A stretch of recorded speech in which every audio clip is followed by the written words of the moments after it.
Okay guys, let's go ahead and pick up where we left off.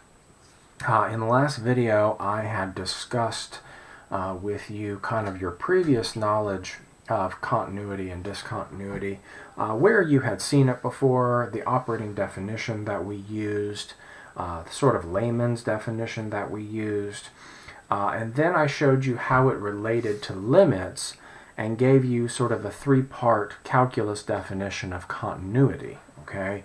And just by way of repetition, because as I'm oft to say, repetition is pedagogically advantageous. The three-part definition of continuity in terms of calculus is the following. If you're given a function f of x and you're needing to evaluate it at an input value at x is equal to a, then the first thing that needs to be substantiated is the fact that the limit as x approaches a of f of x exists, right? Number two, you need to know that the function value exists. Very important. Okay, and then the last thing, those values, the limit value and the function value, need to be the same thing. Okay? So that was the definition, the new definition of continuity, all robust and everything like that. And I showed you it in terms of the graph, and I showed you it in terms of the three types of discontinuities that we discussed in the past. The jump, the removable, or the whole, and the asymptotic, or the infinite. Okay? And from there we went and did several examples, and we're just going to do several more right here before we move on. Now, let's go ahead and do f of x is equal to the piecewise 3x squared, x is greater than or equal to 1, and ax minus 4, which is x is less than 1. Now, if I'm given that as a piecewise function, okay, and asked for a value of a that makes it continuous, then I'm asking what value of a creates a linear function which meets up with this quadratic at x is equal to 1. Now remember, ax minus 4 can be an infinite number, right?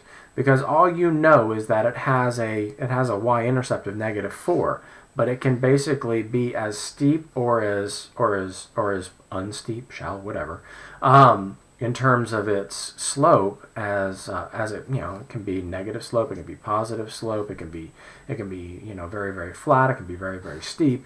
So basically it's asking how steep must this one be in order for it to meet up with 3x squared at x is equal to 1. And of course, just like the last one, we go ahead and plug in the value at which we are looking for that continuity, looking for those graphs to come together and to meet. And so you get 3a minus 4, or a is equal to 7, okay? And in case you're wondering, we can go ahead and actually pull up the grapher and actually show that. Okay, so let's say 3x squared, okay? And then we will come around and do another equation. And I'm just going to do this really quickly, and we'll just sort of pretend that this portion out here is not there, okay? But I'm going to go ahead and pull this down right here, because basically that's the spot right there that you're hoping that this linear comes in and joins up, okay? So you have 7x minus 4, and we see that both of them meet right here. So if I were to erase one of them on this side and the other one on that side, we would get a continuous function even in its piecewise form, because they do meet up right there. Okay, and we knew that because we worked it out algebraically, and algebra really wasn't all that difficult. But it's always nice to see a picture of it, see it in its graphical representation. Okay, now let's go ahead and move on to one that's maybe just a little bit more difficult. And let's say we're given g of x is equal to 4 sine x over 4, where x is less than 0, okay? And a minus 2x, where x is greater than or equal to 0. Okay, well that's terrible handwriting, but I think you see it. Oh gosh, let's just go ahead and write it over again. That was just sloppy. Okay, 4 sine x over x, where x is less than 0, and a minus 2x, where x is greater than or equal to 1. Now, this is not going to be quite as straightforward as the last one, because you can't really plug in 0 for this one. But that should look awfully familiar, okay? What is this approaching as x approaches 0? Well, if you take off that 4, if you take off that 4, you get sine x over x. So that is approaching 1. That is approaching 4 once you go ahead and allow that 4 to be there. So I know that the limit as x approaches 0, and this of course is for all x less than 0, so we're going to be dealing with the one-sided limit, x approaches 0 from the left, of 4 sine x over x is going to be equal to 4, okay? Now, I need this limit to be equal to this function value, because on this side, it is going to be inclusive at 0. So I need 4 to be equal to a minus 2 times 0, or a is equal to 4. Okay? Now, we can go ahead and graph that one as well. So we'll do 4 minus 2x. It's always a good idea to go ahead and... okay, so let's go ahead and put that in parentheses. Sine x over x, and we see that. Now let's change this one into 4 minus 2x, and we see that they do indeed meet right here at 0, 4, which is what I was hoping for. Okay, that shows me that I did my algebra correctly, and that this sine x, this 4 sine x over x, which actually only exists over here to the left of the y-axis, meets up with this linear, which only exists to the right of this y-axis. It's non-inclusive on the sine-based function over here, the curve, but it is continuous over here. They meet, the linear plugs the hole, and we're good to go. It's continuous right there. Okay. Now you can actually even get this to be a little bit more robust than this by dealing with a 3-part piecewise function. And at that point, when you plug in, you would have to have a system of equations. I won't really get into that right now. What I would like to get into is another one of those graphical problems. Okay. So we see, and this is something that I pulled off the internet. I want to go ahead and go over one more graphical one, because you may actually be asked it based upon a graphical representation on a multiple choice question on the AP exam. What we want to ask is issues of continuity. Now, here's the thing. Is f continuous at 3, at x is equal to 3? Now the obvious answer is no. And if I asked you why is it discontinuous at x is equal to 3, the Algebra 2 and Pre-Cal answer would be, well, there's a jump there, okay? But, as I've told you before, that definition is not robust enough in terms of calculus, so they want you to actually tell them in terms of the 3-part definition. Now, here's the thing. That fails on a number of levels, and you don't have to tell them multiple things. It only has to fail at one point.